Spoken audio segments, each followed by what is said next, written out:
Grim morning and welcome to the Grim. I'm your host, Kristen. On today's episode, we'll be opening the gate and entering Staglieno Cemetery, located in Genoa, Italy. The aroma of coffee mingles in the air. The gates stand open. Step carefully. It's time to descend into the hauntings of history. There's a certain kind of feeling that comes with spring, the kind that lingers in the air just long enough to make you restless, to make you want to go somewhere. Plans then begin to take shape, flights are booked, maps are unfolded, and for many, the compass points toward Italy, toward the familiar beauty of Rome, Florence, and Milan. But tucked along the Ligurian coast, there's a city that asks a little less loudly to be seen: Genoa. And hidden within it is a place that simply doesn't invite you to visit, but to linger. More than a resting place, Staglieno is an open air museum of grief and artistry, where the marble and stone of some of Italy's most remarkable sculptors whisper stories you've likely never seen or heard of. Nestled on the hillside in the district of Staglieno, the cemetery stretches over a square kilometer, making it one of the largest in Europe. Its monumental sculptures tell stories of ambition, sorrow, and devotion, in timeless echoes of lives once lived. Staglieno's story begins in the shadow of Napoleon's 1804 Edict of Saint-Cloud, which forbade burials within churches and towns, forcing the living to find new ways to honor the dead. In 1835, Genoa's architect Carlo Berabino conceived a grand design for a cemetery that would rise above the city, a sanctuary of stone and memory. Fate, however, had other plans. Berabino succumbed to the cholera epidemic that swept the city that same year, and the vision of Staglieno passed to his assistant, Giovanni Battista Resasco, who would bring it to life. The grounds of the Villa Vaccarezza were chosen for Staglieno, a site both removed from the bustle of Genoa and yet close enough to remain part of its heart. Construction began in 1844, and on a cold January day in 1851, the cemetery opened its gates. Only 4 burials marked the first day, but soon the hillside would swell with the lives, ambitions, and legacies of the city. As Staglieno grew, it became a mosaic of faiths and histories. English, Protestant, and Jewish sections were added, along with Orthodox, Muslim, and with military and civilian English burial grounds, creating a tapestry of stories that stretched across centuries. At its center rises the towering statue of Fate, sculpted by Santo Varni. Watching silently over the hillside, a grand staircase climbs from its base to a domed Pantheon, modeled after Rome's, flanked by marble prophets Jeremiah and Job, eternal sentinels in quiet reflection. These galleries, arcades, and the Pantheon itself were the first to be completed, carrying some of the oldest and most revered works of Staglieno. When the original galleries were filled, the cemetery expanded again. The Montino and S. Antonio galleries rose, home to more modern sculptures in Art Nouveau and Deco styles. Higher up, Boscetto Sculpture Garden winds through the wooded hills and paths lined with tombs, mausoleums, and memorials, offering secluded corners where grief and art converge. Though Staglieno is primarily Catholic, its walls shelter all of Genoa's community. Yet some of the sections bear the weight of time and neglect more heavily than others.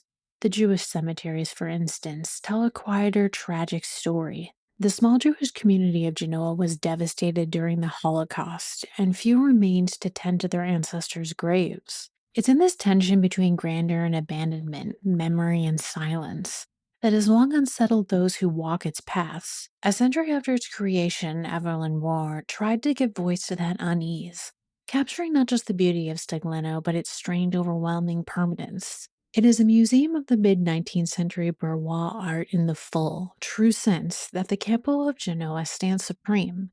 If Pere Lachaise or the Albert Memorial were obliterated, the loss would be negligible as long as this great repository survives. His words didn't diminish other monuments so much as they elevated Staglieno into something rarer, a place where art refuses to fade, even as the lives it memorializes have long since vanished. Genoa, once a city shaped by learning and culture, drew reformists and the rising bourgeois, those eager to leave something of themselves behind, not just in memory but in stone. Within these grounds, a quiet tradition took hold. Funerary sculpture began to flourish, exquisitely lifelike and at times unsettling in its realism. Draped marble clings like fabric. Expressions linger somewhere between breath and stillness. Here, life and death don't stand apart. They meet in marble, intertwined with its stillness. And as you wander, there's this strange, lingering feeling, as though the sculptures are not merely tributes, but the residents themselves, caught in a single unending moment of time. Even the greats of literature and philosophy couldn't resist its pull. Mark Twain, in his 1869 Innocents Abroad, paused in awe to observe the cemetery's grandeur. On either side, as one walks down the middle of the passage, are monuments, tombs, and the sculpted figures that are exquisitely wrought and are full of grace and beauty. They are new and snowy. Every outline is perfect, every feature guiltless of mutation, flaw, or blemish. And therefore, to us, these far reaching ranks of bewitching forms are 100-fold more lovely than the damaged and dingy statuary that they have saved from the wreck of ancient art and set up in the galleries of Paris for the worship of the world. In the 1880s, Friedrich Nietzsche wandered these shadowed colonnades with his friend Paul Ray, engaging in long, meandering debates on philosophy, morality, and the human condition. Among the tombs and statues, the weight of history and the permanence of stone seem to mirror the weight of their thoughts, offering a space where ideas and morality intertwined. In 1978, photographer Bernard Pure-Wolf wandered Staglieno, drawn to its stillness, its weight, and the quiet, unspoken grief held in marble and ivy. Through his lens, he captured the cemetery's melancholy, carrying it beyond the stones and beyond the city itself. That solemn, aching beauty would find an unexpected life on the cover of Joy Division's Closer, reaching millions of fans who would never walk these paths, yet felt the haunting presence of the figures here. Since then, fans of the band had made the pilgrimage, seeking the very corners of the cemetery that inspired those images. On the cover, a sculpted mourning scene. The Appiani family tomb seems almost suspended in time, its figures locked in eternal vigil. Elsewhere, a solitary angel, head bowed in quiet sorrow, would later accompany Love Will Tear Us Apart, its silent grief echoing across the music. In 2003, another lens entered the cemetery. Photographer Lee Freilander captured the enigmatic beauty of the grounds, producing a book of photographs that captured its solemn artistry. A limited edition of his work, released by Columbia University's Leroy Neiman Center for Print Studies, was bound in a red coffin velvet, a homage to the grave, and a reminder of the cemetery's enduring power to move and unsettle. Even fiction has flirted with Staglieno's shadows. Early scripts for On Her Majesty's Secret Service plan a chilling opening here. James Bond visiting the Blofeld crypt, checking that the villain's death was real. However, it was never used. But for all the artistry and beauty, the main question remains of whom is within. While hundreds of souls find rest here, a few residents left their mark on history, some in bloodshed for the unification of Italy. Nino Bixio commands the hillside even in death. A Genoese boy sent to the sea as a child who came home restless and found his purpose in revolution. He fought in the streets of 1848, captured an entire French battalion under Garibaldi in Rome, and helped organize the famous Expedition of the Thousand into Sicily. At the Battle of Calatafimi, with Garibaldi at his side, legend says the order was simple: make Italy or die here. Bixio survived that hill, and Bertuno, where his leg was broken, and the long road to Rome. He was here in September of 1870 when the city finally fell and the unification of Italy was complete. Then, with the nation built and no more wars left to fight, he returned to commerce and sailed for the Dutch East Indies. He died of cholera in Sumatra in December of 1873 in order to take command of a trading expedition. He had survived every battlefield, but it was cholera that took him in the end. Nearby, the spirit of music lingers with Fabrizio De André. He sang for the outcast and the forgotten, his voice carrying stories most would rather ignore. Even now, it feels as though his songs have not entirely left this place, as if they've settled into the air itself, waiting patiently for someone to listen. In a gentler shadow rests Constance Lloyd, forever tied to Oscar Wilde. Hers is not a story of spectacle, but of endurance, of love complicated by brilliance, and the quiet strength it takes to remain when the world is watching. Nearby, a complicated resident found peace in a city that originally cast him out. Giuseppe Mazzini watches over the grounds with the patience of a man who waited his entire life and never quite got what he wanted. Sentenced to death in absentia, he wandered from Switzerland to Paris to London, writing and plotting from exile for decades, building young Italy into a movement with tens of thousands of followers. He died of pleurisy in Pisa in 1872, just 1 year after Rome finally fell and the unification was complete. He had dreamed of a republic. What emerged was a monarchy. At the time of his death, he considered himself to have failed. His funeral drew thousands of people to the streets of Genoa, and the city that once condemned him welcomed him in death. And here he rests, surrounded by the nation he helped imagine into existence. Through Staglieno, the soft echo of melody drifts through the colonnades. It's Michel Navarro's notes forming Italy's national anthem. Written in 1847, once it aroused crowds to action, here it feels more intimate along with the composer, as if remembered rather than proclaimed. A quiet thread connecting past and present, a song folded into marble and ivory. A few steps along, other presences linger, quieter but no less insistent. Anna Maria Ortiz, whose writing turned toward those often unseen, seems to understand this place instinctively. Her words were fragile, searching, never entirely solid. And here among the stones and shadows, it's easy to imagine her walking these paths, sensing memory hovering just out of reach. Not far off, Fernanda Pivano left her mark in a quieter, enduring way. Born in Genoa and educated in Turin, she was introduced to American literature by the poet Cesar Pavese, a teacher who sparked a lifelong fascination. In 1943, she published her first translation, Spoon River Anthology, and went on to bring the voices of Hemingway, Ginsberg, Kerouac, Fitzgerald, and many others to Italian readers. She collaborated closely with the authors themselves, translating with care and sometimes even helping secure uncensored publication.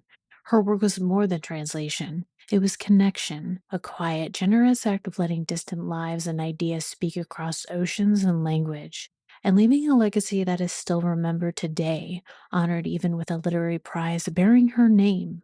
A little further along rests Leah Lestrange Malone, with quiet dignity, far from the London she once called home.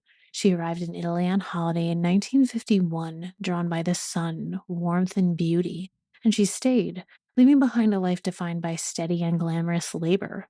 She co founded the Workers' Birth Control Group in 1924, pushed the Labour Party to adopt birth control policy, and served on the London County Council for 15 years. She worked to make ordinary lives a little less hard. Perhaps it's fitting that she rests here, among the stones that remember so much. In another corner, Ferruccio Peri moves through these grounds as if still watching over Italy. During the occupation, he fought in the shadows under the alias Maurizio, organizing resistance quietly and risking everything. In January of 1945, he was captured by the Waffen SS in Milan and imprisoned for 2 months, and then released through secret negotiations. When the war ended, he became Italy's first post-war prime minister. He lasted only 5 months, though, but left a warning: beware of civil war, beware of the return of fascism. He called himself simply an uomo della strada, a man of the street. And here amongst soldiers, revolutionaries, and dreamers, he remains that man, asking for nothing and giving everything. There are some souls who find eternal rest within these grounds, but the next resident perhaps never will. And Muerto Sanguinetti is one of them, born in Genoa, buried in Genoa, and restless every moment in between. Poet, playwright, literary professor, communist lawmaker, provocateur. He believed the language could be dismantled and rebuilt, made truer each time. His first collection, Labyrinthus, arrived in 1956, forever changing the shape of poetry. Comprised of fragments, borrowed words, and shifting tones, high and low, political and poetic, it moved through a restless current, tumbling over itself, refusing to behave. He would go on to help found Grappo 63, reshaping Italy's avant-garde along with figures like Umberto Eco, never allowing literature to settle into comfort. He was also an active translator, bringing the works of Joyce, Molière, Shakespeare, Bertolt Brecht, and even Greek and Latin authors into new life through translation. He called himself the last Marxist, carrying that belief not only into politics but into the very structure of his work. And he said of poetry, "It is not dead, but it lives a secret life." Standing here among the silent marble figures, that feels less like a metaphor and more like a promise. Sanguinetti always had the last word, and perhaps he still does. The cemetery is also a gallery of sculptural mastery. Artists like Leonardo Bistolfi, the Italian symbolist whose ethereal figures seem almost fragile enough to dissolve. Augusto Rivolta, whose angels and mourners are caught in motion. Julio Monteverde, a master of monumental works that feel startlingly alive. Eugenio Baroni, who gave ordinary gestures a sacred weight. Edoardo Alfieri, whose compositions tell stories in posture. And Victorio Lafazzeri, whose delicate drapery and expressive hands evoke quiet melancholy. They poured grief, devotion, and artistry into stone. Angels weep mid motion, prophets contemplate eternity, and every statue speaks of human fragility and the silent weight of memory. It's astonishing that so many never find their way into the grounds to admire these breathtaking works of mastery. And at every turn and terrace, visitors are drawn deeper into the art, each piece more breathtaking than the last. Yet Stagliano's story is not only Italian nor confined to marble alone. On the outskirts, a distinctively British presence rises quietly on the hillside. The separate British cemetery, a solemn echo of foreign lives intertwined with Genoa's history. Here rest 230 servicemen from the First World War, a time when 3 British military hospitals operated within the city, tending to the wounded and dying far from home.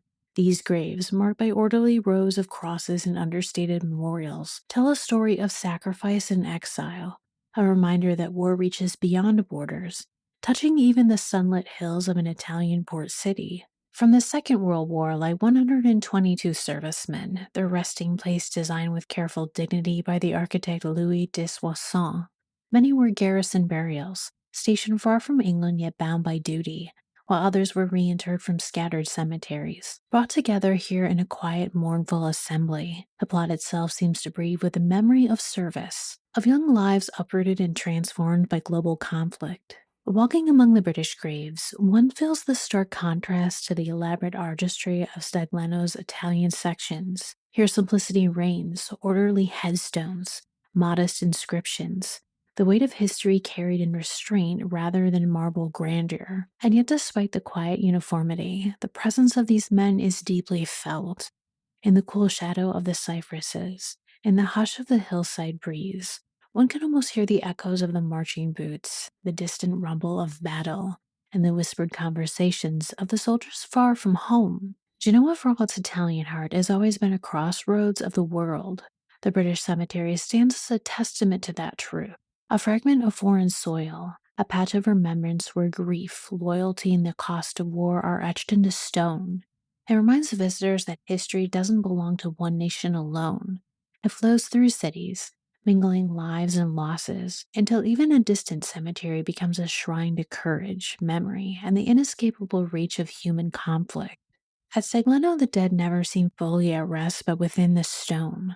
The statues, carved in contemporary clothing, faces frozen in sorrow or contemplation, have earned the nickname the talking statues. It's a folk designation, not a ghost story, yet it captures something essential. The way these figures reach into the minds of the living, as if memory itself has taken form. Some sculptures have lain under dust for centuries, yet there's a particular sensation among visitors, an almost unanimous perception that the figures are poised on the edge of motion. Angels and mourners seem to breathe lightly, to shift, or to watch. Even Peter Saville, the designer behind Joy Division's Closer, admitted he could hardly believe the Appiani tomb photograph was real. He set that up. That's just models covered in dust, he said. He didn't realize it was actually marble. Then there are the stories that brush against legend. Katrina Dapaconico, it is said, took delight in standing beside her own monument in the months before her death. Dressed in peasant clothes masking the princely likeness that awaited her in stone, she watched the reaction of visitors, living among the figures who would one day stand for her entirely. A woman haunting her own tomb, alive. It's a strange, eerie notion, yet it seamlessly fits into the strange pulse of Staglieno itself. In truth, the cemetery doesn't need conventional ghost stories. Staglieno is the ghost. The marble figures have absorbed grief, devotion, and memory so completely that they stand in for the dead themselves. There's no need wandering for spirits here. The entire place vibrates with the collective presence of those who have come before, and anyone who walks its shadow corridors cannot help but feel it. For now, though, the stories of Staglieno slip back into stone, and the dead return to their uneasy rest. Thank you for walking with us through the veil into Staglieno Cemetery, descending once more into the hauntings of history. The gate is sealed, the veil drawn, yet death keeps no calendar, and so we shall return, as we always do, on the Grim.